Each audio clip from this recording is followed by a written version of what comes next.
My name is Karl Karufel, alongside the curator of topics, Mighty Joe, and this is Turnbuckle Talk. Yeah, man, it feels like it's been a while since we've done this, even though only a week has gone by. But yeah, looking forward to what we have on our list of topics here. It's all good stuff. Let's put it that way.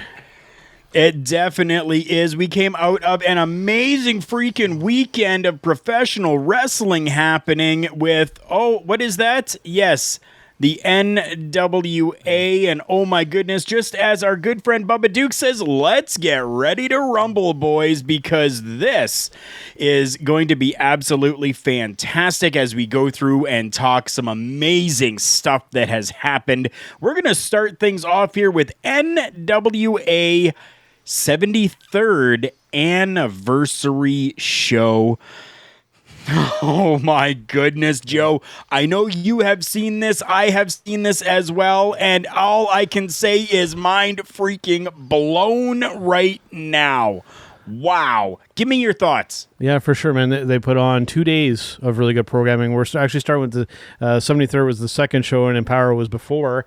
But that's okay. We're still going to talk about both of them. But yeah, man, just an absolutely great weekend of professional wrestling brought to us by the National Wrestling Alliance. And just, I'm so pleased that it turned out so well, and there's some really cool stuff to get into with this show. There definitely is. NWA 73rd. I mean, I talked about this one first here because, well, as you see here in the writing for the actual program today itself, we are talking, as you see in the ticker below, Women Powers Unite. And I want to spend a good focused time on that without breaking any of it up. Yeah. So we talk about the 73rd first. Yes, I was getting to Empowerrr. I definitely was here.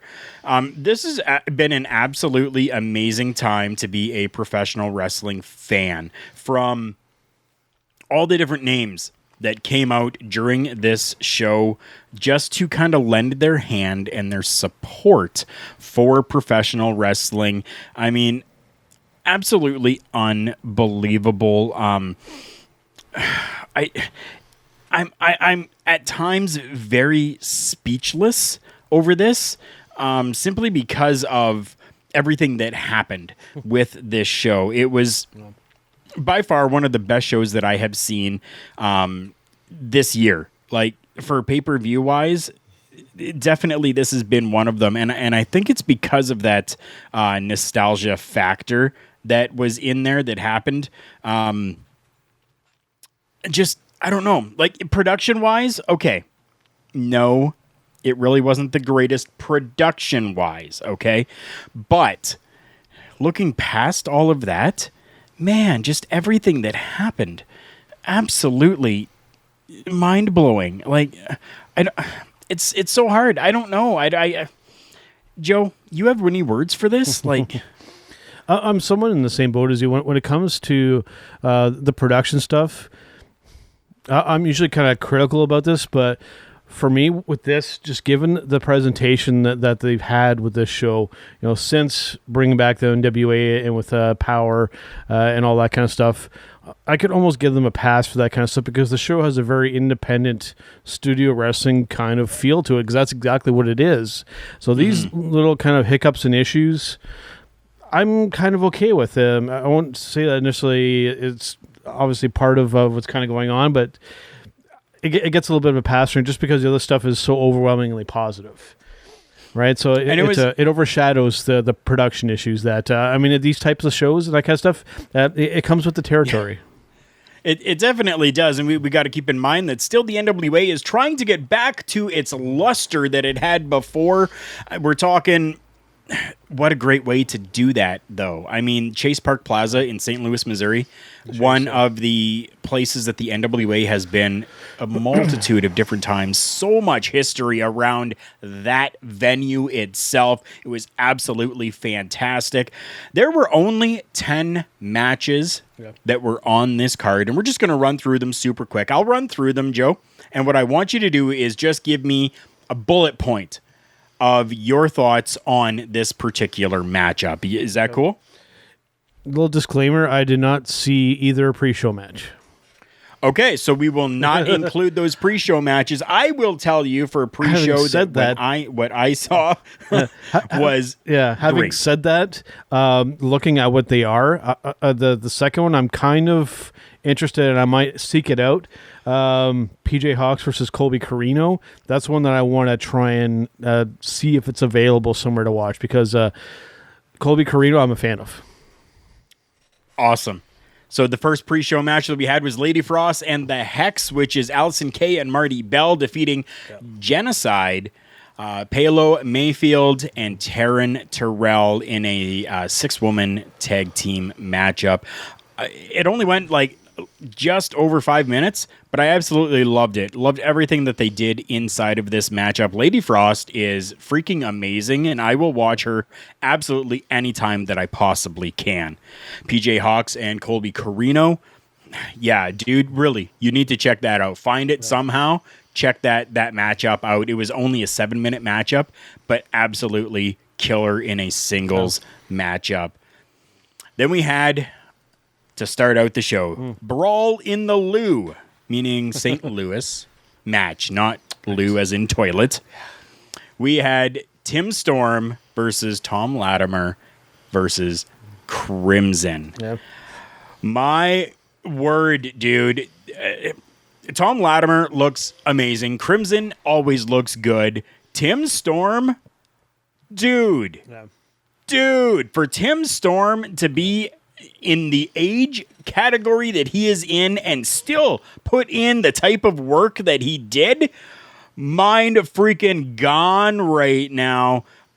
You saw that spot that happened right at the entranceway, at the opening of the entranceway. Talk about that for a moment, if you would, please. Are you talking about the ladder spot? Yes. Yeah. Yes. That was pretty insane for a man of his age and experience to take, especially be on the receiving end of it. Yeah, man, like they started this main show off pretty hot. And normally this is something I'll be critical of, but these guys are positioned a little bit further down the card. So to kick off with a show like this is good, because, you know, it's not one of the quote unquote main events, right? I love the booking order of this show. And, but yeah, like I said, inside of that, like you said, man, this was Bell and the Lou. Right, we're talking, like you said, St. Louis. Our United Kingdom peeps are probably wondering maybe what's going on, because over there, Lou means toilet. But it was definitely not a battle in a toilet. It was in St. Louis. But yeah, man, a really barn burner to kick the show off with. They did some impressive stuff there, but they didn't go bananas either. They didn't blow out the rest of the card, which I have a lot of respect for. A 9-minute matchup felt like it was a 20-minute matchup when you saw that spot that I asked Joe to talk about. They took a piece of the guardrail, an extra piece of the guardrail that's keeping everybody away from the ring, set it up over top of the other 2 guardrails, set up a ladder as well, had Tim Storm on that guardrail, and down came right on top of Tim Storm. That was mind-blowing, and for Tim Storm to get back up after that and continue on and ultimately win that matchup, absolutely amazing. Freaking amazing. So next matchup, we're looking at a singles matchup, a women's singles matchup. We're looking at Kylie Ray, taking on Mickie James. Both of them class acts in their own rights. We do know of the different, issues that Kylie Ray has had, but she got herself better and has made a comeback, and I think has made a comeback to fans who have not forgotten her, just as they have not forgotten Mickie James. Joe, what do you think about that matchup? Yeah, a fantastic women's match. Like you said, both individuals. I mean, Mickie James, what can I say that hasn't already been said about Mickie James? You know, she helped put together this Empowerrr show as well. And I mean, just when it comes to women's professional wrestlers, she is right near the top. Kylie Ray, again, another one, just it's somebody who the fans have really latched onto. And good that has happened that way because, of course, we know that there were some mental health issues and whatnot, and it seemed that maybe the larger spotlight wasn't for her. So with it being a bit of a smaller crowd, it's right up her. It's right in her wheelhouse. She puts on a great show too. That character, very well executed. Yeah. She does that slide into the ring, which I can't do. I don't know, probably a lot of people can't do. But outside of that, like, she can really, really work in that ring. Like just watching the actual wrestling happening during the match, like, she held her own quite comfortably with Mickie James, and that's saying quite a bit. Kylie Rae, like I said, outside of character, pushing all that aside, just as a wrestler, she's fantastic. Yeah. She's fantastic. Oh, yeah. She works so nice in that ring. It's really nice to see. It definitely is. I was absolutely enthralled with this matchup because, well, yeah, I was a Mickie James fan. Yeah. Did I like Mickie James more than Trish Stratus? Yeah, kind of a little bit. I did.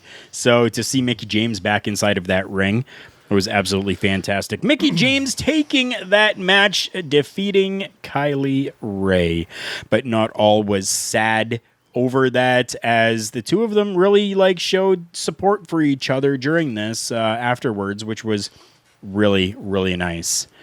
Now, we're going to move on to something that Mighty Joe is not a huge fan of, but we're going to talk about it anyways. A 6-man tag team matchup that happened here.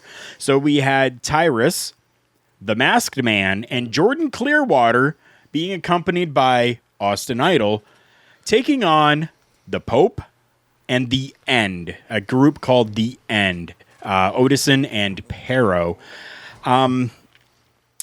For me, this matchup, kind of like a lot of 6-man tag team matchups, kind of gets a little lost in the shuffle of everything because there's so much that's happening and a lot to really retain, and it's hard to retain because there's just so much going on and so many people inside of this matchup. Was it a good match? Yeah, it was. This whole card, I don't think that there was really any bad match at all. But yeah, this one just wasn't very memorable for me. Yeah. Joe, do you have any takeaways from this matchup? It's my only kind of negative take that I'm probably going to give on this entire episode here, Karl. I mean, 5 out of the 6 people involved in this match deserve so much more. I mean, all great talents. Like we're talking Jordan Clearwater, the Masked Man, and Pope, and Edson and Pero. I mean, those guys are fantastic. And then you have the 6th individual who's just seems like, I don't even really like saying the dude's name, honestly. Like, he's just in there, and it doesn't seem like he's even into it. Like, barely involved in the match, just kind of hanging out. And you can make an argument, maybe that's a heel being a heel. But when I watch him in a match, it's like, why are you even there taking a spot from somebody? Right? I mean, there's a lot of people chomping at the bit to be involved in the NWA. Just put somebody else in the spot. I mean, there's talent out there that are just like eager, and this guy's just in there just going through the motions. That's, like I said, that's my only kind of negative takeaway. Like, the other 5 individuals in that match, especially that Jordan Clearwater, damn, that kid impresses me. Right? I mean, Jordan Clearwater has done lots overseas, and made his way over here as well. So, I mean, it's absolutely fantastic. We've seen him in New Japan Pro Wrestling doing work over there a little bit. Absolutely blown away by that kid. You need to remember that name and watch, because that guy is going places. Yeah. NWA National Championship, a singles match. We have Chris Adonis, the champion, taking on the Cowboy, James Storm. Joe, go first. Give me your thoughts on this. Fantastic match. That national championship belt seems to bring out the best in everybody that's involved going after that title. I mean, that entrance for James Storm, that Johnny Cash inspired music, man, that set the whole tone for that match. I'm not a big Chris Adonis fan, but he held his own in there with one of the best. In my humble opinion, James Storm has traveled worldwide and is somebody who goes very unappreciated, unfortunately so. There was a reason why when he made a very, very, very, very brief appearance in NXT that people were surprised and they were excited, and it did come to fruition. exhibition. That's because James Storm is one of the best. And this match, again, just absolutely fantastic. Both guys bring the fire with that match. I enjoy the hell of that. It's not one that's going to be like mind blowing for years to come, but a good, solid mid-championship match. It was just absolutely fantastic. Whenever James Storm is involved in a match, I'm usually paying attention because he does it so good. Right. John, thank you so much for coming by. We absolutely love you. Yes, the six-pack is tight. What's good, boys? It's all pro wrestling is good. That's what's good right now. As we mentioned at the top of the show, it's a great time to be a fan of professional wrestling. That is what's good. Bubba Duke, yeah, right? James Storm and his intro music, great. 100%. Totally fits, totally works, and is James Storm. And yes, the dude can work. I would love to see Bobby Roode make his way out of the WWE and rejoin this man and reform Beer Money, even in the NWA, or just doing the whole circuit there. I mean, that is a tag team in a group people would pay money to see. Just saying. Oh, yes, you are so right. Yeah. We had a battle royal to determine the number one contender for the NWA National Championship, which Chris Adonis kept by defeating James Storm. Yep. Yeah. And it ended up being, it was supposed to be 12 people. It ended up being 13 people. Because we had a late entrant that came in. And this person actually went on and won the Battle Royal by eliminating a name that some people might know from the WWE, JTG. Yeah. So I don't know much about this guy that won, to be honest with you. No. The guy's name is Judas. Okay, so yeah, I really don't know. I know that he has worked in TNA back when it was total non-stop action wrestling under the name of Murphy. Other than that, I really don't know much about this guy, but holy hell, a behemoth of a man standing so tall and taking this entire 13-person battle royal, which honestly was just super fun to see. Amazing to see. I absolutely was just happy with seeing it. Joe, were you happy with seeing this battle royal? I know that you're a Royal Rumble fan. I am. So what did you think of this battle royal? A good solid match. It wasn't anything for me too crazy. That Judas wasn't who I originally thought it was. I thought maybe it was one of the I thought maybe it was that big guy from Lucha Underground, but it doesn't look like him. He's just somebody I'm not that familiar with. For me, like not to be negative at all, because like I said, I did enjoy the match. I probably would have put JTG over in that match. For me, it looked like it was almost going to kind of play out that way. Yeah. I think that would have been a little cooler. It is what it is, though. But like I said, inside of itself, still some great stuff in there. A different take on the match. So only you basically just had to be tossed out of the ring, and if you went through any of the ropes, and if only one foot hit the floor, you were Dunsky. So bit of a different take on the Battle Royal match. Like I said, not disappointed by any means. Still got to see some great action in that ring, especially for Mr. JTG. Well, like I said, I would have preferred to have won, but hey, he'll get his time. He definitely will. Hopefully this is actually setting up something nice for a little bit of a feud between these two guys leading up to the number one contender and him maybe getting that national championship. And then maybe we'll see the JTG factor inside of that national championship running. That would be cool. Singles match for the NWA Women's Championship. Wow. Yeah. Oh my goodness. We had Chelsea Green taking on Camille, however you want to say her name. I don't even know what to say about this. She's come a long way. Long way. Oh my. Both of them have come a very, very long way. They looked absolutely fantastic out there. Were there issues? Yeah, maybe there was a couple little botched spots. but I can't even remember what they were because the rest of the matchup was just fantastic. Yeah. My word. I for those of you who don't know, Camille keeping her championship by defeating Chelsea Green. It was just good. It was just good. They were both busy during this weekend, which we're going to get to as well. Both of them essentially kind of pulling double duty this weekend, and on this was like their last match here, so they didn't look like they were tired or exhausted. They put on a great match that I would have liked to have seen Chelsea Green win as a Canadian wrestling fan, and with her being a fellow Canadian, that would have been cool, but it made sense for the time being to keep that belt on Camille because she's still really dominating, and there doesn't seem to be any gaps in her game yet. So until that can get exposed, the right move is to keep the championship on her.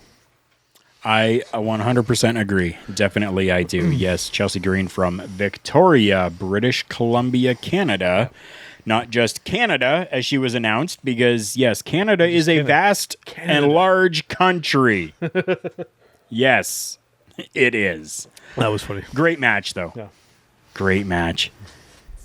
Another championship matchup happened. The NWA World Tag Team Championships were on the line. Champions Aaron Stevens and Kratos taking on La Rebellion, Bestia 666, and Mecha Wolf.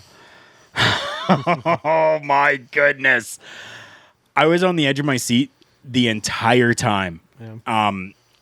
The way that La Rebellion really dominated inside of this matchup and really had the ring awareness to be keeping Aaron Stevens over to one side of the ring. Brilliant, fantastic. And I was sitting there going, come on, you can get to Kratos. Come on. Yeah. You can, come on. You can, continuous over and over again. But it was great. I didn't feel angry with anything that happened or even the way that it turned out at all. Yeah. Joe, you? For me, it's interesting with this one. I don't want to be negative, all right? It's probably because I was anticipating the last match of the evening. That maybe I was looking past this match a little bit. Maybe that's my fault. Because upon first viewing in this, I typically will go back and watch these events multiple times, even after we talk about them. And maybe this match will grow on me a little bit. But I think maybe I was just sitting there kind of going, okay, wrap this up so that we can get to the main event with Nick and Murdoch, right? So I was like, come on, guys, come on. I'm anticipating that matchup so much, right? So I will go back. But for right now, I'll be kind of neutral about it. I know it was a good, solid match, but it wasn't... I'm not a big tag team wrestling guy, so... It didn't do much for me upon the first viewing.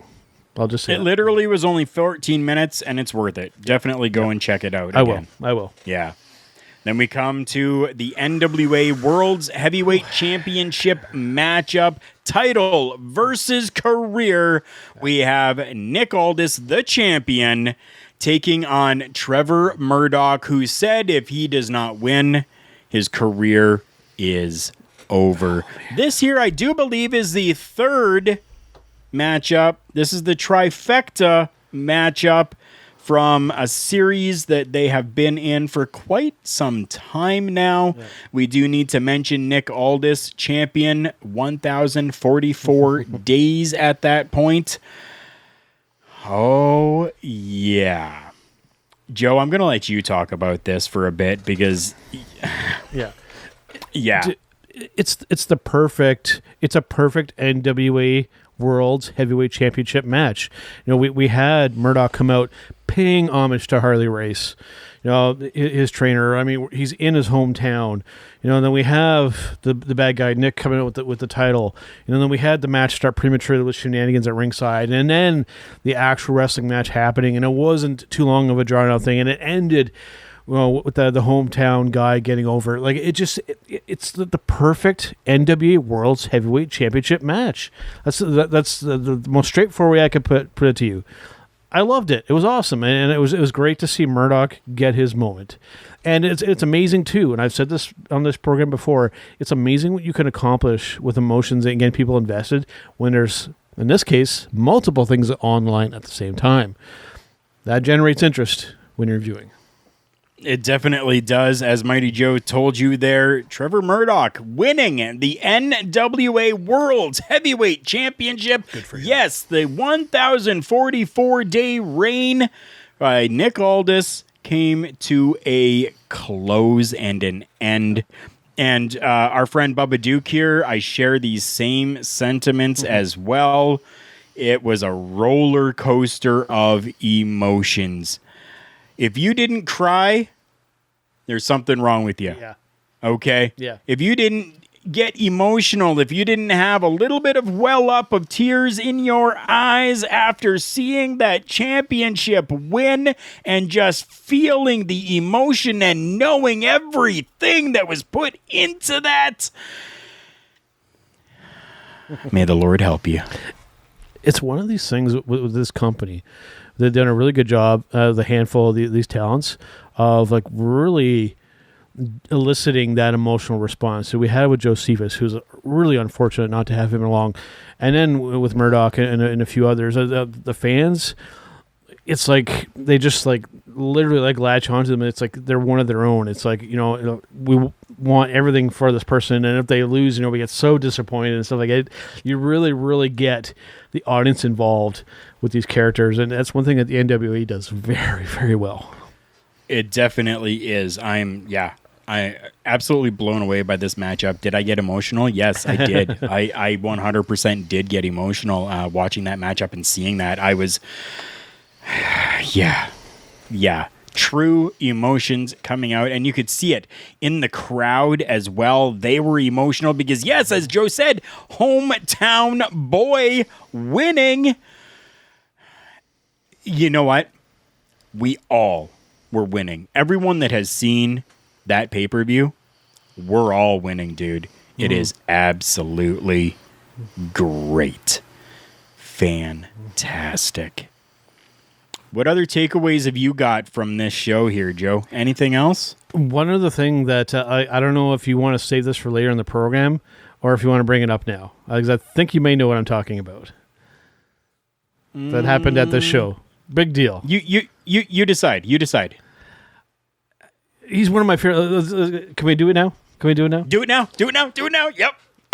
The greatest wrestler of all time, Ric Flair, showed up at this show, and they essentially went, like, Rick shows up at this event, and they just went, here you go. Like, he asked, like, what do you want me to do? He's like, you're Ric Flair. Go do what you want to do, right? And he is very uniquely positioned in this business to have that luxury to do that. Because, I mean, he went out there and, like, he knocked down every fourth wall that you could possibly knock down, right? And you just can't do that over where he just came from, the WWE. So really cool to basically, Rick just went out there and basically just talked about his journey through professional wrestling, for lack of a better term, and mentioned all the names that helped him get through along the way. Just a really, really cool moment.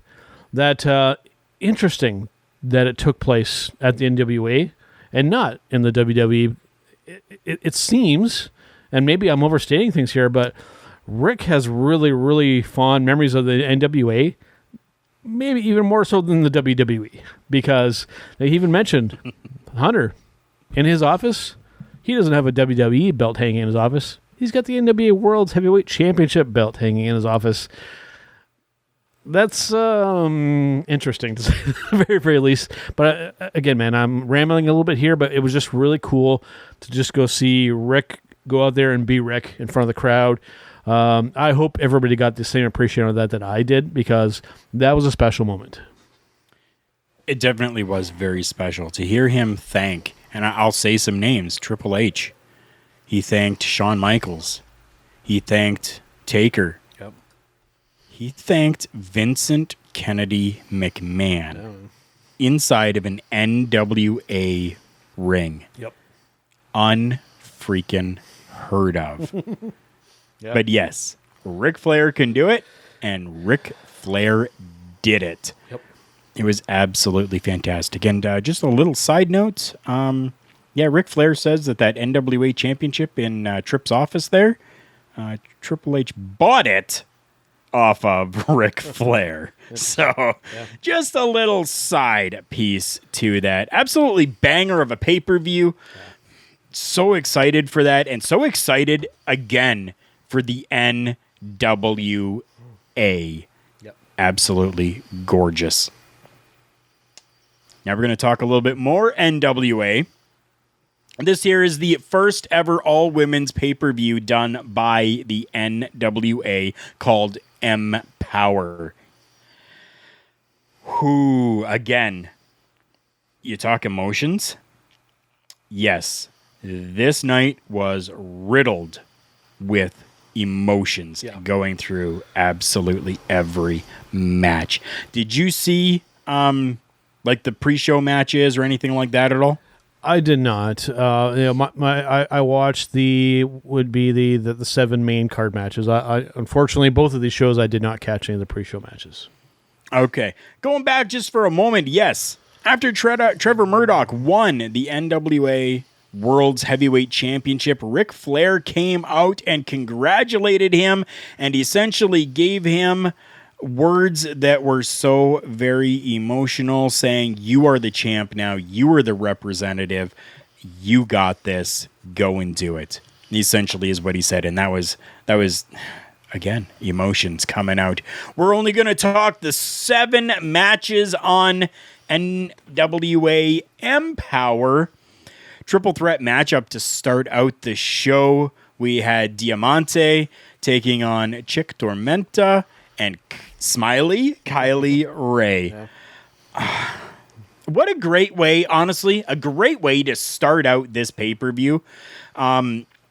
Representation from essentially 3 different companies and organizations or whatever, however you want to say it, coming out and putting on just an awesome display of professional wrestling. I loved it. Yeah, absolutely, man. We had Diamante from AEW, Chick Tormenta from AAA, and of course the NWA's own Kylie Ray. And once again, she was kind of the highlight of this match. She didn't win, but the NWA crowd loves Kylie Ray, and I couldn't be happier for her. She's found that home for herself, and again, I'll say it again. She works so goddamn good in that ring. She really, really impresses me. In her time off, she didn't develop any ring rust whatsoever. Damn, she looks impressive in that ring. And I'm hoping maybe she can get comfortable with a bigger crowd because, damn, she could be a really popular babyface for any company. Right. She found her smile again, and I am super glad that we are seeing it. Definitely. Diamante winning that matchup. Absolute banger of a match. Now, so these next 2 matches here, semifinal matches in the NWA World Women's Tag Team Championship. Yes, people, the NWA with Women's Tag Team Championships. Yep. Nice. Wow. So this first matchup that happened, a group that many people are familiar with, but maybe not familiar with the name. They're now calling themselves The Hex. We're talking Allison Kay and Marty Bell taking on a group called Hell on Heels, Renee Michelle, and Sahara 7. To be honest, Hell on Heels, I don't know very much about, but I do want to check out some more from them. Great matchup. I was happy with it. Joe, go ahead. For me, the big standout, Allison Kay. I've been a fan of her since I first recall seeing her. She's a women's wrestling star. Regardless of whether she's part of this tag team or if she would choose to go off on her own in any promotion, she would do extremely, extremely well. I like that the NWA is doing a women's tag team, but doing it the right way, with a tournament to crown a new champion and champions in this case. So just nice to see that it being done, but like I said, also being done in a way that isn't ridiculous. Yes, absolutely. I agree. So in this matchup, we had the Hex going over Hell on Heels and moving on to the finals for the Women's Tag Team Championship. Right after that matchup, we had the next matchup in the semifinal tournament.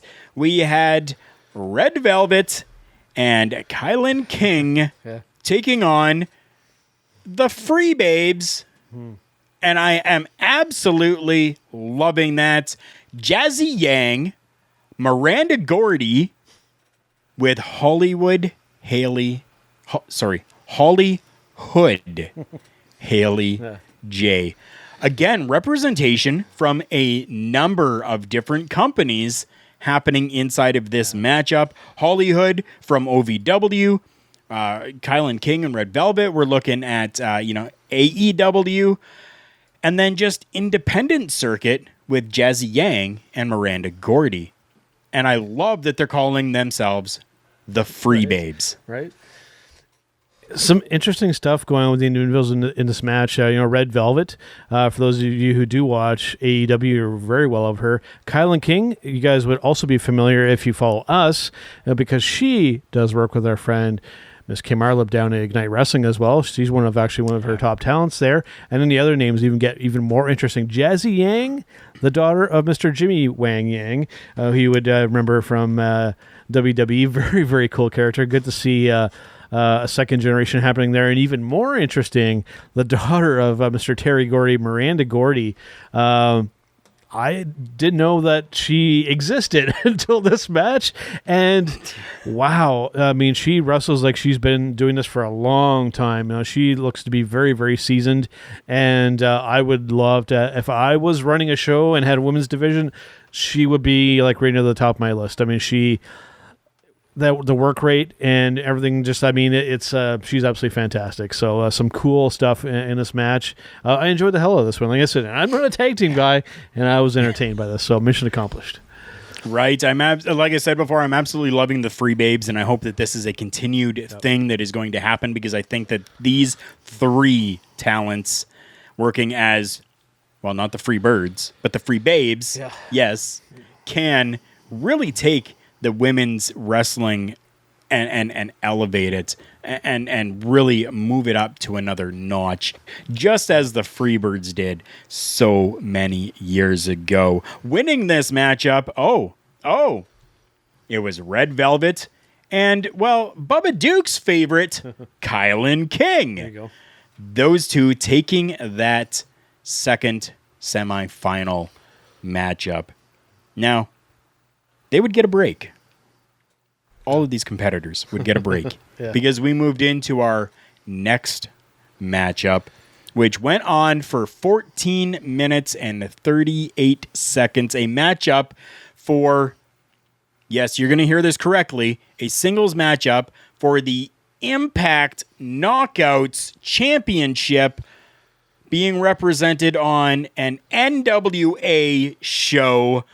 We had the champ, Deonna Purrazzo, taking on Melina Perez. Yeah. Wow. Right.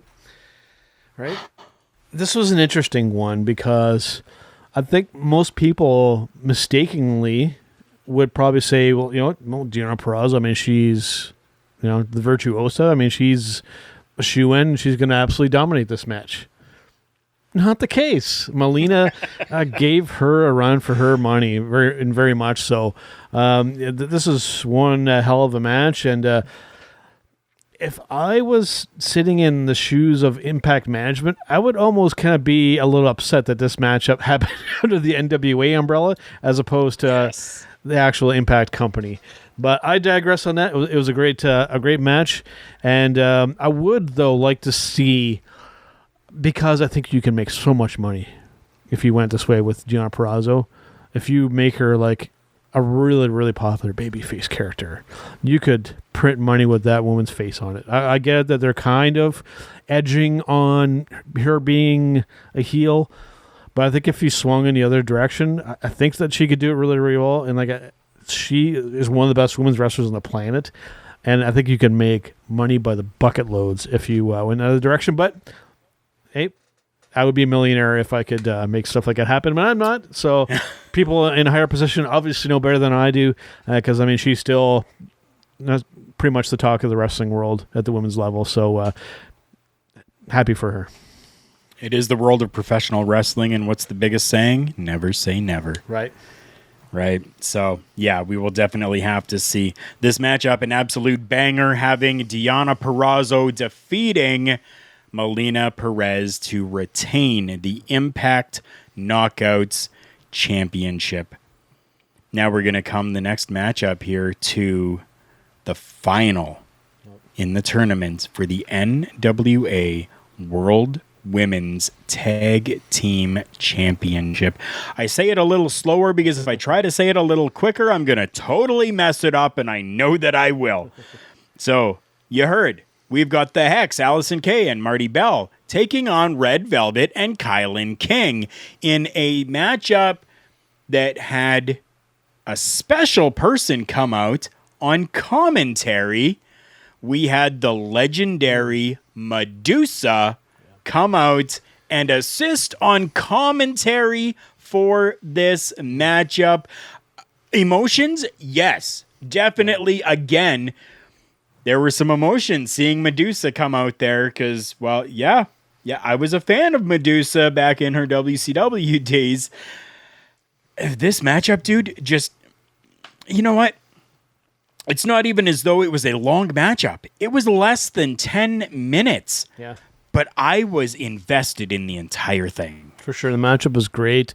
Stuff with Medusa, too. I mean, that great nostalgic value for me, because for you wrestling historians out there, and for those of you who aren't, you'll learn a lesson here that she is almost single-handedly responsible for igniting the Monday Night Wars between WWE and WCW. When she showed up on WCW television with Bobby the Brain and company there, and she put that WWF Women's Championship in the trash, it was on like Donkey Kong. It definitely Right, was. Alundra Blaze. Yep. Is who she was known as in the WWF. Yep. And you're right, essentially igniting that entire thing.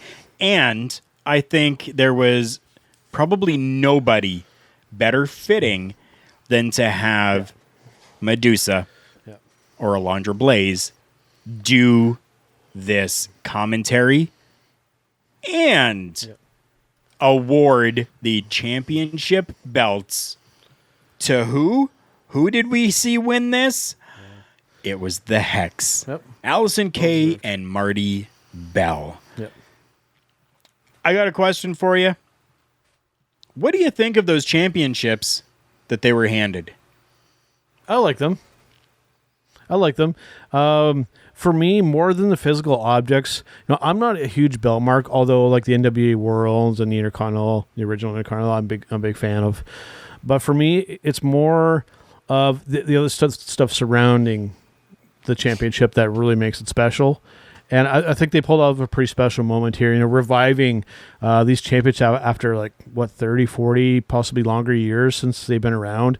So, it's just I like that they did with a tournament, and they crowned new champions, and they're off and running with this women's tag team division, and so far so good. And I'm excited to see more because, like I said, that's coming from somebody who does not like tag team wrestling, but this was well done, and I like it, and looking forward to what they can do because it hasn't been done well in a lot of places, a women's tag team division.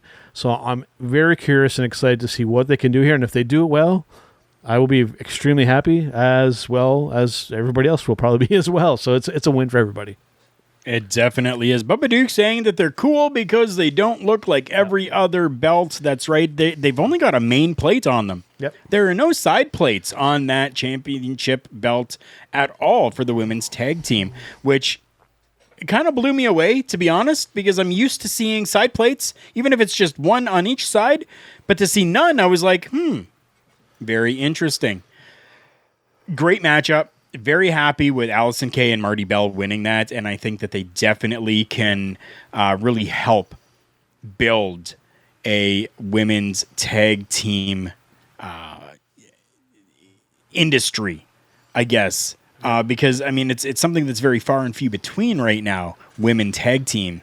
And I think that this is really going to open up doors for women that are tag teams in the independents right now to really be able to come out and shine. And there's such a big pool of talent to pick from, given all the cooperation going on with all these companies, right? We there's a lot of potential for some really, really cool stuff here.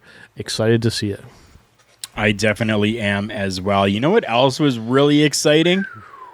This singles match for the NWA World Women's Championship. We had champion Camille taking on Layla Hirsch. David versus Goliath to the extreme with this one. You've got Camille, who is like 10 feet tall, and you got Layla Hirsch, who's like 3 feet tall. Yes, I'm exaggerating here, just to give you that kind of perception. Yep. Wow. I did not expect this matchup to go 13 minutes. I expected it to be a squash match, and it wasn't. Yeah. It wasn't. I'm almost kind of sad that I haven't actually heard of Layla Hirsch until this match. And boy, am I glad that I watched this, because, I mean, I completely underestimated her. But then when the match started, I was enthralled. Like, I was highly, highly impressed. I mean, Camille's not a veteran by any means, but I mean, Layla Hirsch, I mean, if you don't know who she is, go watch this match and you'll be hopefully as impressed as I was, because, I mean, damn, like, that was very, very, very well done. I mean, she did extremely well in there, and she is somebody that hopefully will catch a break, because if she can work like this in every match, she deserves a spot. She definitely does. If you want to see more of Layla Hirsch, I suggest that you go to YouTube and watch AEW Dark and Dark Elevation, because that is where we see her the most. And I am absolutely happy about that. I've been watching Layla Hirsch for a while now, because of AEW, and it has been absolutely fantastic. Bubba Duke chiming in again. I love this match because of how the two ladies worked with each other. And that is his match of the week right there. So we haven't even gotten to our match of the week, and Bubba Duke is already telling us his match of the week. That is absolutely fantastic, and I'm glad that he did, because that was absolutely a fantastic matchup. Super happy with that as well. Just as I'm sure a lot of other people were too. Definitely. Now we come to the final matchup that happened here inside NWA Empowerrr. We had the NWA Women's Invitational Cup Gauntlet matchup. This here was a matchup that saw 10 women, I believe it was 10 women. And what happened is that 2 women started, and every 2 minutes, another woman would come in, pinfall, submission, and then they're out. So I don't have the full list here. I'm sorry, of who was all. No, I do have it here. Sorry. I have it here. So we had participants, Debbie Malenko, Lady Frost, Jamie Senegal, Genocide, Kiera Hogan, Masha Slamovic, Thunder Kitty, Tootie Lynn, and Chelsea Green, as well as Bianca Corelli. Yeah. Names that a lot of people aren't familiar with, but I'm sure they soon will be. Mighty Joe, give me your thoughts on this gauntlet match, considering it was something that was a little bit different as well for the NWA doing. For sure. I really enjoyed the match, a nice mix of talent here. And to shed the light on some of these names for everybody here, Bianca Corelli, for those of you who are not aware, is the daughter of Mr. Santino Marella, or Santino Marella, depending on which part of his career you watched. she has a lot of potential. She has like very much a judo and MMA kind of background, so it'll be interesting to see her. I mean, Debbie Malenko, I'm assuming is related to Mr. D. Malenko. I could be incorrect on that one. Masha Slamovich probably has like one of the coolest pro wrestling women last names around. Slamovich. How could you not get into a career of professional wrestling with last name like Slamovich? And Right. Genocide and Lady Frost. I mean, just it was Chelsea Green. I mean, just a great mix of talent. And I enjoyed this match. I would have maybe liked to have seen a battle royal in this spot, but again, that's the battle royal fan in me. But I think at the end of the day, the right winner was crowned here. And Miss Chelsea Green. So it was really, really cool to see. I enjoyed this match.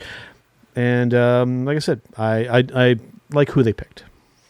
Definitely, I do as well. The entire thing was great. Tootie Lynn is actually a hometown girl who got the opportunity to go out there in this Invitational Cup Gauntlet matchup and came down to Chelsea Green, who entered number 1. Yeah. And Tootie Lynn, and the show of just emotional support afterwards. Chelsea Green winning and getting an actual physical like trophy cup, which was amazing. And I'm hoping that this is going to become a yearly thing that they do. That'd be cool. Where they actually put the name of everyone that's won onto the base of the cup. I think that would be absolutely fantastic. But Chelsea Green not taking all of the spotlight and actually telling Tootie Lynn to come back inside of the ring after she was being, hugged by her family out at ringside, and told her, get up onto those get up onto that turnbuckle. I'm not taking all of this. Get up there. Yeah. You take all of this in. Class act right there. That's something that you really don't see very much of in this business anymore. And I want to build on what you had mentioned too with that trophy. I think you do make it a yearly event, and given how the show is planned out and who oversaw the whole thing, I think that you keep it a gauntlet or you make it like a tournament, and you can see where I'm going with this, right? You name it after Mickie James. Right? 100%. Yes. Yep. Yeah. Yes. It's definitely you needs just to you be. do it. Billy, if you're listening, do it, man. 100% that needs to happen. I fully agree with that. We're going to come to our next topic here. We're already like 53 minutes into this episode, people, but it's fine. Yeah. It's all going, it's flowing, it's good, and you guys are loving this just as we are loving absolutely all of you. Thank you so much to everyone who tunes in and sees the show, whether it is live or whether it is afterwards. We don't care. We just thank you so much for tuning in. You guys are why we do this, our amazing fans and our amazing supporters. And we're going to continue talking amazing things right now, like this next topic, the state of women's professional wrestling. Oh my goodness. I have some Mighty Joe. Mighty Joe, I will let you go first. Okay, because there'll definitely be a bit of a hot take in this too. When it comes to the state of women's professional wrestling, you could make a very strong argument, and there may not really be much of an argument here, but I mean, previously, there was some really, really cool stuff with women's professional wrestling in the golden age and like kind of stuff, but even then, it was pretty limited with like how many talents and stuff that we actually had. Now, when we look, I mean, we have a tremendous amount of fantastic women's professional wrestling across the board here, with the exception of one company here, Karl. I mean, when we're talking AEW, we're talking NWA, we're talking Ring of Honor, we're talking, if I did mention AEW already, an Impact, killer women, over in Stardom, over in Japan, they're doing fantastic stuff there now too. Fantastic women's professional wrestling. And then we look at the WWE, who is, again, hot take here, but they're staking up the place with the women's professional. I'm sorry. With some of the stuff, most recently I saw what was going on with Nia Jax and Charlotte. And when you have Mr. Mick Foley calling that and going, what the F was that? Not good. Not good. there are some good women's wrestlers in the WWE. Don't get me wrong, and they deserve better, in my humble opinion. But with everybody else, like all of the major promotions that have banded together and are pulling in the same direction, is the reason why women's professional wrestling is alive and well. Thank God, because if WWE was the only one in town, it would be in rough shape still. Yeah, there was a bit of an evolution and blah, blah, blah, blah, blah. They can pat themselves on the back. That's not where the real evolution has happened, Karl. It's happened with the NWA, with AEW, with OVW, with Ring of Honor, with the list goes on and on, right? The women outside of the WWE are absolutely killing it right now. And it's so cool to see that that's the case. And I couldn't be happier, because I, for a long time, was not a big women's professional wrestling fan. I did like some of the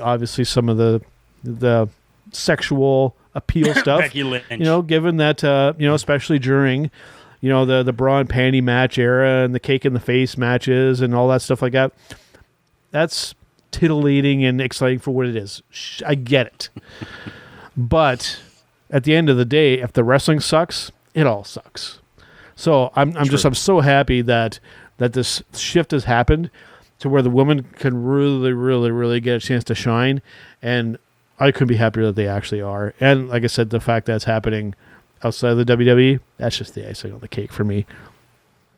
It definitely is. All of the women from all these different promotions have been absolutely killing it. My only hot take that I have from this here, I'm absolutely loving the state of women's professional wrestling right now. The state of women's professional wrestling has been absolutely blowing up and fantastic. The state of women's Wait. This is just professional wrestling. We need to just look past all of this now.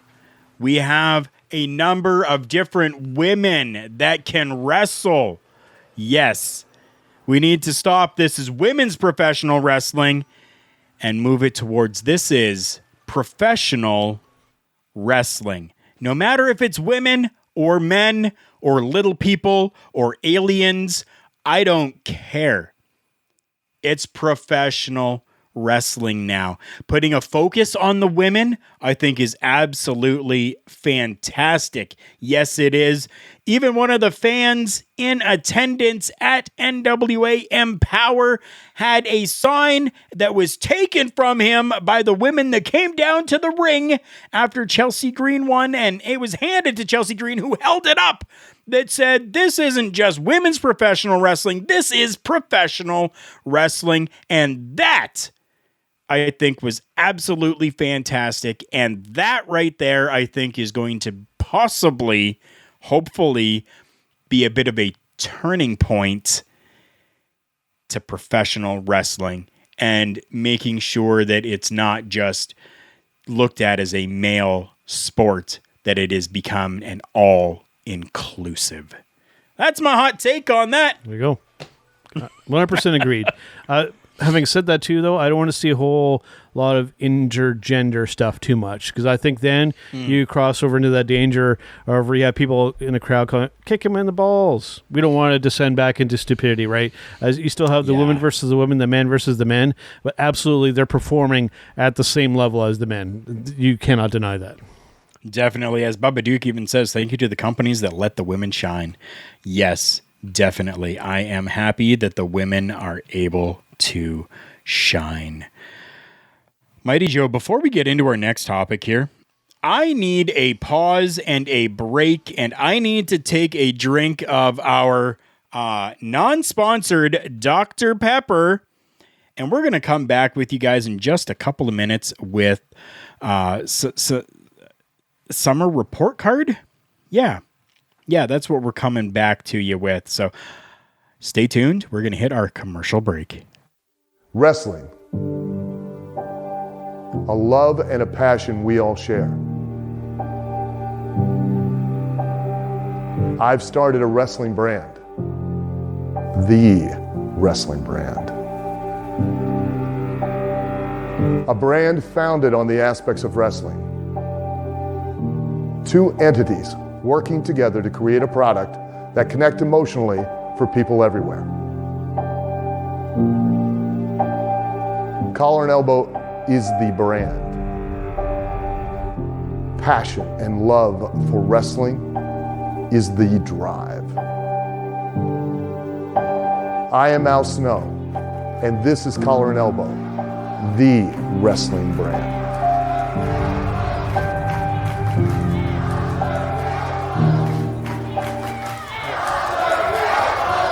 The dictionary defines hero as a person who is admired or idealized for courage, outstanding achievements, or noble qualities. Being a hero in life is far more than words printed on a page. It takes an unwavering code, a compass that points true north, always. And in times like these, it takes sacrifice. Hero shouldn't be a word defined by a dictionary. It's a word that should be defined by the best of us.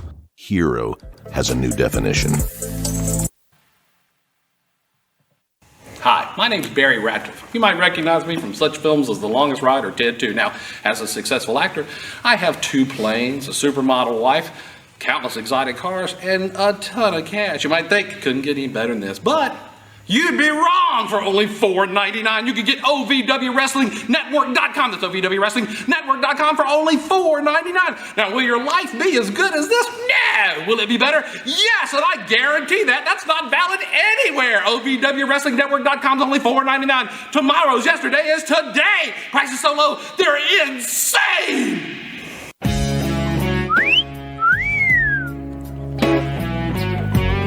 Want bang for your butt? Well, so do I at OVWWrestlingNetwork.com. It's only $4.99 a month. In between excitement, me too. OVWWrestlingNetwork.com is only $4.99 a month. You get that incredible value. She cost me $17 million and I loved it. Want a real value? OVWWrestlingNetwork.com. It's only $4.99. That's a price so low. Well, it's insane. It definitely is insane for $4.99 a month. Absolutely great price for you to go and check out anything and everything from OVW. I am Karl Karufel, Mighty Joe over to my side there. This is Turnbuckle Talk, and welcome back, everybody. We have got something that we haven't done in a while. We usually do this probably 4 times a year, but we haven't done this in a while, and I'm happy to do this right now. We are going to go and do a summer report card. Joe and I are going to pick our favorite wrestling promotions as we come near to the end of 2021. And yes, at the end of the year, probably January, we will do another one to give our overall for the entire year of 2021. Mighty Joe, please give me your report card and your favorite promotion. Report card across the board. I mean, I kind of said it earlier. A lot of wrestling companies are doing really, really cool stuff. With the WWE, you know, without getting into too much detail, I'm not a fan of a lot of the stuff that they're doing. But that's all I want to say about it, because I want to be as positive as I can be on this. New Japan, most people probably expect me to give that pick, given that I'm a big New Japan guy. But there's been some stuff that's been kind of wonky lately, so they don't get my pick, unfortunately. I do like a lot of New Japan stuff. But for me, Karl, to pick my favorite wrestling promotion for about 3/4 of the way through the year here, Karl, we're talking AEW. Because they have managed to, like, not just the lightning in the bottle that they hit there with Mr. CM Punk coming back, but with everything that's been happening since then and shortly before, and the momentum that seems to still be going, I gotta pick AEW. They've made the most noise and have made the biggest impact, for lack of a better term, pun intended. It's AEW. And like I said, to be specific though, the big reason why I'm picking that is not only did they get CM Punk, they executed that so perfectly to get the wrestling world talking. It's a big reason why I picked it. But they've executed well around it, and there's still some more stuff to come, mind you, right? So we're not done yet. But yeah, for me, it's AEW, because they've managed to get the wrestling world talking. If nothing else, that's why. Bubba Duke, I fully agree with you. Yes. What? Joe picked AEW. I had to check my Fitbit here. My heart stopped and went down to about 56 beats a minute. I'm like, oh my goodness gracious. Great balls of fire right now. Just as AEW is doing, they are on fire. They definitely are. Summer report card. Oh, go ahead, Joe. Yeah. As a little asterisk to go along with that too, we have to include the NWA and New Japan and their partners for bolstering this up as well. So don't want to forget those companies, but like I said, AEW, like if we're talking like North America here, I mean, they're the it company right now. And if you disagree with me, let's fight about it. I'll take that challenge. No, actually, I won't, because I actually agree with you. Yes, Mighty Joe and Karl Karufel are agreeing on something here. It isn't always. No, it definitely was not planned. He didn't tell me what it was going to be, and I didn't want to tell him mine either, and we didn't. And yeah, AEW is absolutely killing it, and I am loving everything. Since they started, I've been loving everything that they're doing, and I know Joe has been very critical of AEW for different things that they have done, and sometimes the different shenanigans that they have played out in mocking the conglomerate, I guess you could say.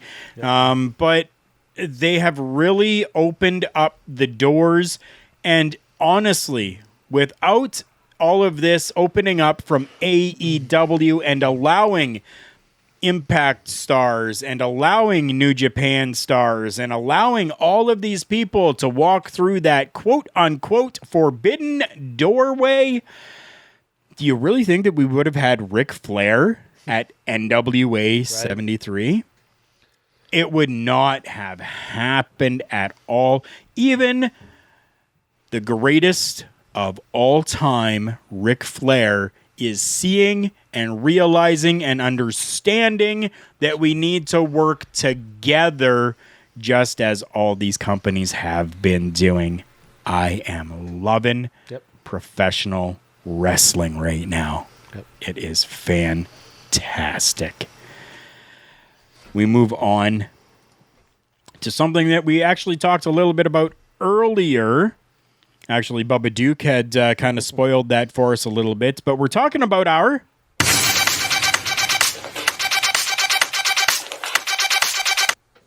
match of the week is what we are talking about right now.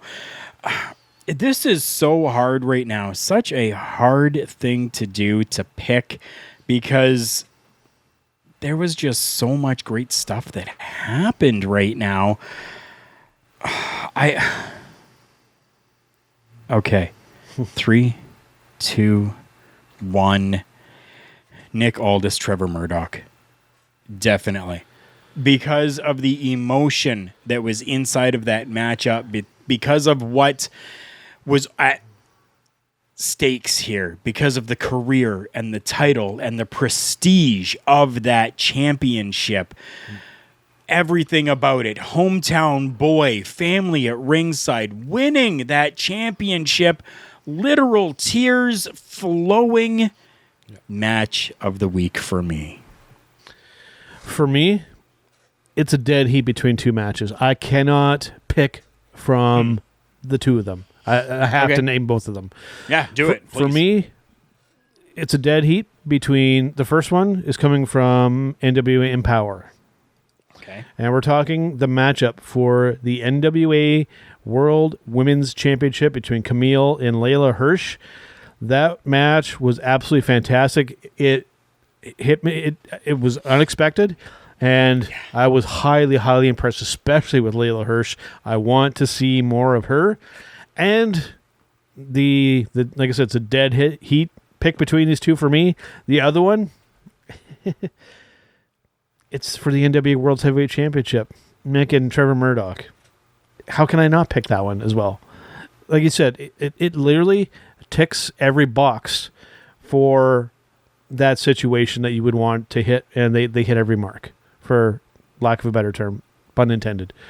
Right? Yes. It was perfect. I mean, was the match technically absolutely 100% perfect? That match does not exist. No. But they executed to the point where you don't even see the imperfections because everything else is so well put together and executed. I challenge WWE right now to match this type of emotional investment and that kind of stuff, right? So it's the reason why the bulk of our show, for I think possibly the first time ever, we have focused on the NWA. And again, I'm reiterating again what I said earlier, I couldn't be happier because of that fact. It's so great to see this company to go from being so notable to fading almost into obscurity, into oblivion, to be revived by a musician from the 90s. Are you kidding me that would even happen? To get to the notoriety and to bring it back in a way that is actually cool.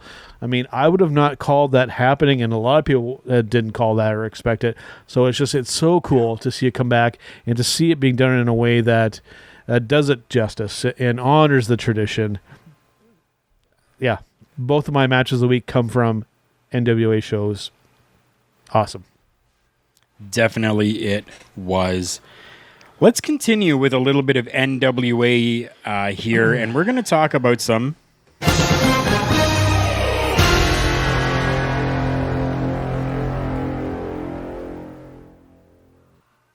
breaking news. Some breaking news coming out of the NWA.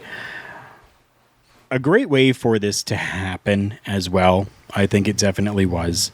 So I'm gonna say the person's real name, and then Joe, I'm gonna let you talk a little bit about it, if you will, for me, please. We're talking Kia. Kia coming down to the ring and having an impact like you wouldn't believe. Right. Joe, what do you remember about this, and what's your takeaway from this? I hope I'm thinking of the same moment, right? We're talking about Awesome Kong. Yes. Right? We had Gail Kim come out, and then we had some shenanigans with Taryn Terrell and her entourage and whatnot, and then we had Awesome Kong come out, and we had a moment there. And then it kind of transitioned into Awesome Kong saying that she is retiring from professional wrestling. There was no real kind of build up to that. It was just she just kind of put it out there. Yeah, man, just like you want to talk like big, like physically big women in professional wrestling. There aren't too many that have done it in a way that is pretty universally praised by a lot of people.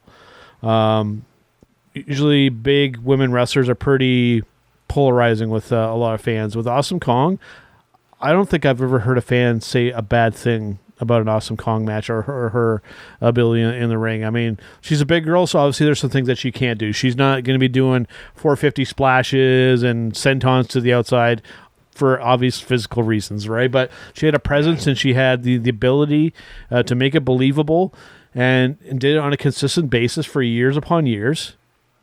And so that makes her a legend and makes her a Hall of Famer in any promotion that you would put her in.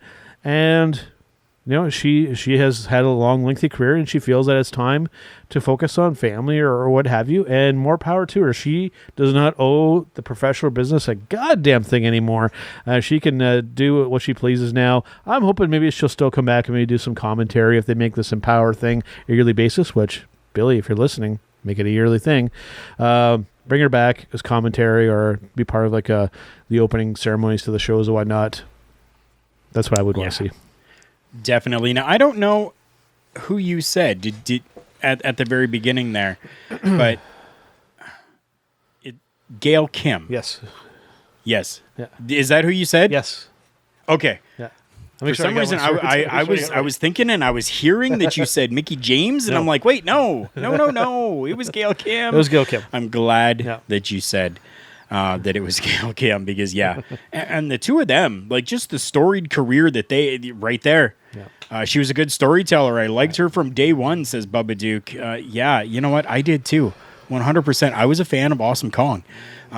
She had a little bit of a run in the conglomerate. that kind of just faded and fizzled away. And I believe pregnancy is what had happened. She got pregnant, and then she was gone, and then just never came back to the WWE again.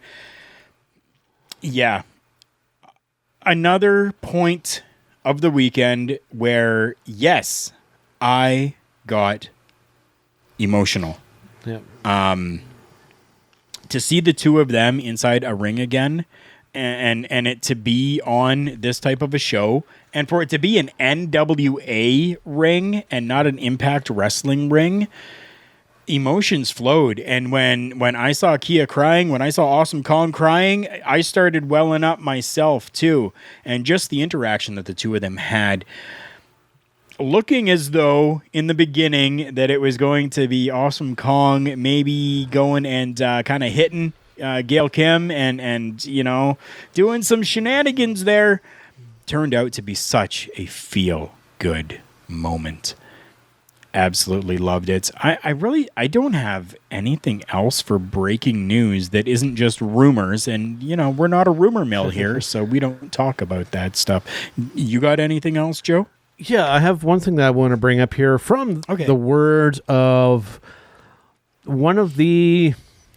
Wrestling Mind isn't the right thing to coin this man. One of the most intelligent businessmen surrounding professional wrestling out there's banned. We're talking Mr. Eric Bischoff. From the words of Mr. Eric Bischoff, I think it already has been a watershed moment for AEW. No doubt about it.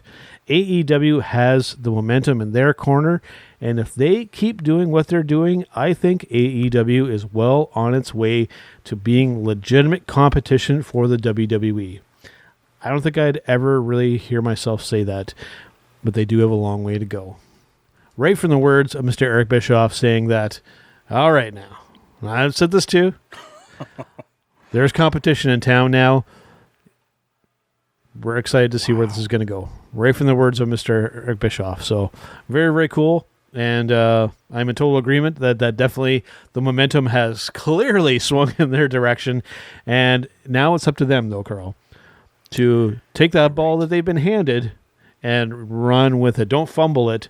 Otherwise, then I don't want to be talking about if that's the case, right? So I want them to succeed, and they're positioned so well, too. Now just don't mess it up. Fully agree with that. Eric Bischoff, yes, a pretty seasoned person when it comes to promotions and knowing. Yeah, definitely. And if he's loving it, I'm loving it too. And Mighty Joe, yeah, he told us that he's starting to love it as well. And love is just all around. And that takes us to the segment that everybody loves, including us. We love this. We're talking our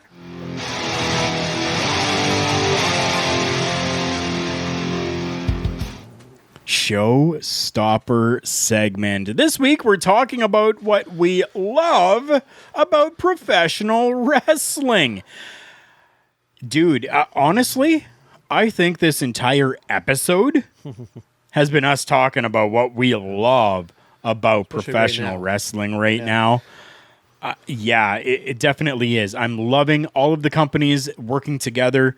I'm loving that people are getting more interested in it. I'm loving that even people who are not wrestling fans that personally I know are kind of turning and going, hey, this is actually kind of cool. And hey, I really like seeing that girl wrestle. And this is coming from a female saying, I really like watching that girl wrestle, and where can I see more of her wrestle? And somebody who didn't know really anything about CM Punk saw CM Punk coming to AEW and then researching to find out more about CM Punk and delving even further into that wrestling rabbit hole. That's what I'm loving about professional wrestling right now. Just briefly about that too, like even somebody that I knew back from like the part year of college I went to, like messaged me out of the blue and be like, "Hey, so CM Punk came back, eh?" I haven't talked to that dude in like 10 plus years, and even they were messaging me. For me, like, my love of professional wrestling has really morphed throughout the years. You know, in my early days, of course, what I loved about professional wrestling were guys like Roddy Piper, Mr. Andre the Giant, right? And then for a good portion of years, you know, as it became, you know, like in my 20s years, there was a time period where I didn't fall out of love with wrestling, but just didn't watch for whatever reason, whether it be just life kind of got in the way and just never really, you know, went out of my way to go and watch it. And I obviously see little mentions kind of here and there, but then to get re-immersed back into it, going back, you know, when this whole deal with Turnbuckle Talk started, when originally called the Wrestling Recap with Mr. Kyle Espensheen, and then that morphing into you and I being together due to Kyle's unfortunate passing, and still going through all this time, and along with that too, just getting to go to wrestling shows and getting to rub shoulders with people that I never would have dreamed in a million years, to be able to be in a locker room, like a shower room, with Too Cold Scorpio recording a promo on my iPhone and having a laugh for like 20 minutes. If you would have told me that I would have had done something like that, I would have said you were insane. What, you're going to be able to do that? That's crazy, right? So that as well, and then, you know, being able to do what we're doing now with other like-minded people that are extremely creative. And I will try and name some names, and if I forget anybody, I do apologize. Like our friend Mr. Josh Robinson over Love Wrestling. Go check out that series that he does for our YouTube channel over at Love Wrestling. He is like one of the most talented video producers and content in that realm as anybody. I challenge anybody to find what that style of stuff that Josh does. There aren't really anybody that does it better. You know, our friend Spencer Love that does the interviews. Zach, who does, you know, Quizplex and all that kind of stuff, and some of the video stuff that he produces, which is absolutely fantastic. I mean, just it's a great time to be around this kind of stuff. And I guess in that same vein here, Karl, we might as well transition right over into what we wanted to announce here. That's starting. That's right. I think, yeah, what I'm going to do here first. Oh. Now go ahead and tell us. So, as of next week, we are bringing the video version of this show, Turnbuckle Talk, that has been going. I have lost track of how many years because I'm so excited about this. It's been a while now. We are officially crossing over into Love Wrestling. Wow, dude. This is exciting because it's such a great and growing platform that we finally get to bring our pride and joy over to Love Wrestling. I am so happy about that as well. It's absolutely fantastic, and they have been so supportive of us throughout this entire thing as well. As most of you know, we do have our other show, Turnbuckle Rewind, that is over there at lovewrestling.ca, which, yeah, let's take a look here. Let's scroll that across the bottom as well. lovewrestling.ca. That is where all of you are going to go to see everything. Now, we are going to keep Turnbuckle Talk going as well over on our Facebook page, and then it will be downloaded, and then the video will be downloaded and then put over to Turnbuckle Studios. So the YouTube is still going to be going as well, but we are going to be going and putting our faces over onto the Love Wrestling YouTube page, probably the Facebook page, maybe the Twitch, and our page as well. So stay tuned for that. That is coming next week. And oh, look at that sexy t-shirt. Right there. I think currently we're sold out, baby. Love Wrestling t-shirts. This is a collector's item. So that one is a collector's item. I am pretty sure that there is going to be different shirts that are going to be coming out. Yeah. And you know how you're going to find out about those? Well, that's by watching everything that's happening over at lovewrestling.ca. Bubba Duke, thank you so much. As you can tell, hopefully it's coming through that we are excited about this as well. Everyone that's over there is absolutely amazing. We don't want to forget about our other friends too, though, over at the HTM Podcast Network, because they're still going to be continuing to carry the audio of our shows over there. So thankful to our friends over there. We're talking Michael Jargo. We're talking Richard Bronson Vickery. I absolutely love both of those guys with all of my heart. I absolutely do. Two of the most fantastic people that I have had the privilege to be able to meet and interact with and be around virtually, unfortunately, because of professional wrestling. And everyone over at the Love Wrestling crew as well. Dude, we just continue to keep growing and growing and growing over there. It is absolutely fantastic. And we do 100%. As Joe mentioned before, we have to say thank you to Spencer Love at lovewrestling.ca. This is his baby. This is his brainchild. This is his creation. Without him, we wouldn't have a lovewrestling.ca. We wouldn't, and we are so thankful. To peel back the curtain a little bit for you guys here before we wrap up, I know we're going a little bit long. Hopefully, Karl will let me kind of indulge everybody here.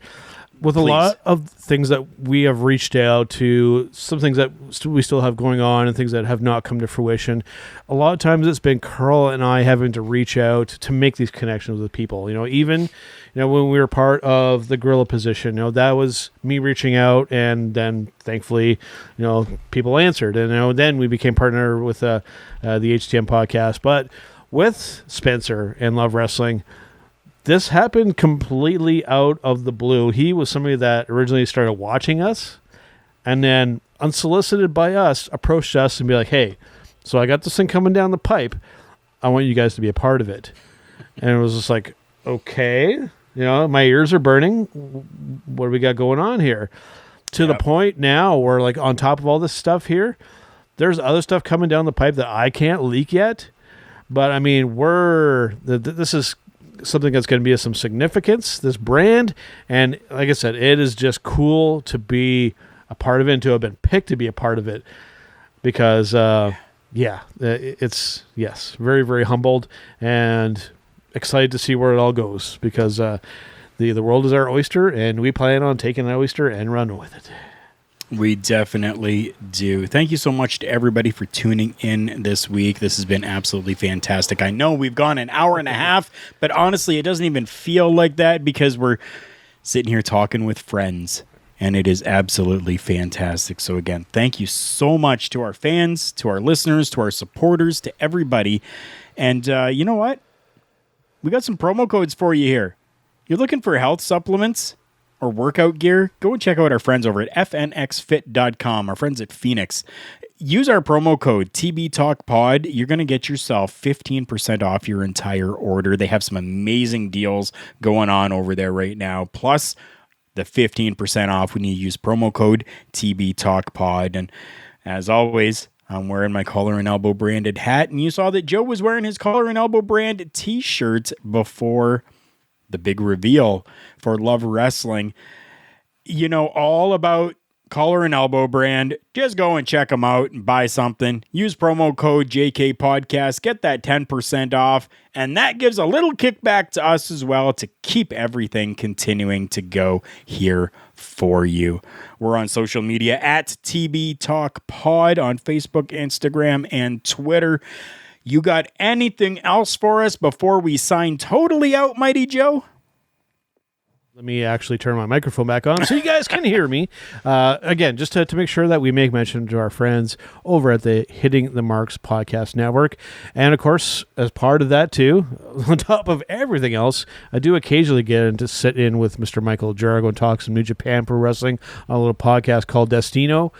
And, of course, want to make sure that another place that we're at, I mean, the list is piling up here, IndieProWrestling.com, IndiePW.com. Thanks to Carlos there for posting our content every single week. Always appreciated, my friend. And, of course, the other thing that I want to make mention to,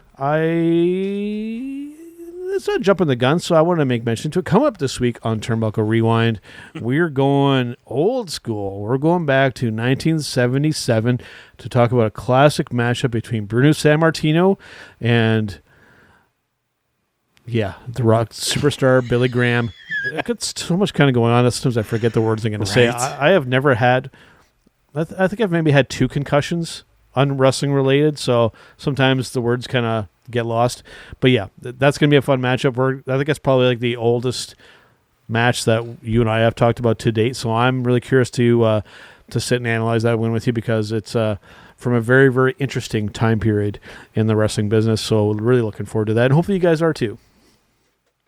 All right, everybody. Thank you so much for Mighty Joe and myself, Karl Karufel. You've been listening to Turnbuckle Talk. Join us next week as we come back live again with another video.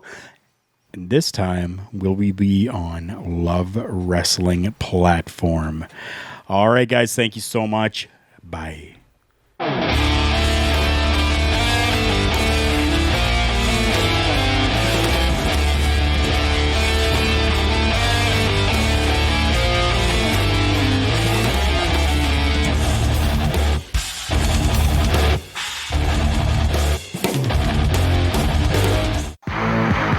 It's me. It's an honor to be the V. As you can tell in the background, we are out celebrating. That is what we do here at hittingthemarks.com. And I invite everyone to continue to tune in to Turnbuckle Talk, but check out all of our other shows. We have weekly content, especially lit up by the flagship show. You can find that all at hittingthemarks.com. Run.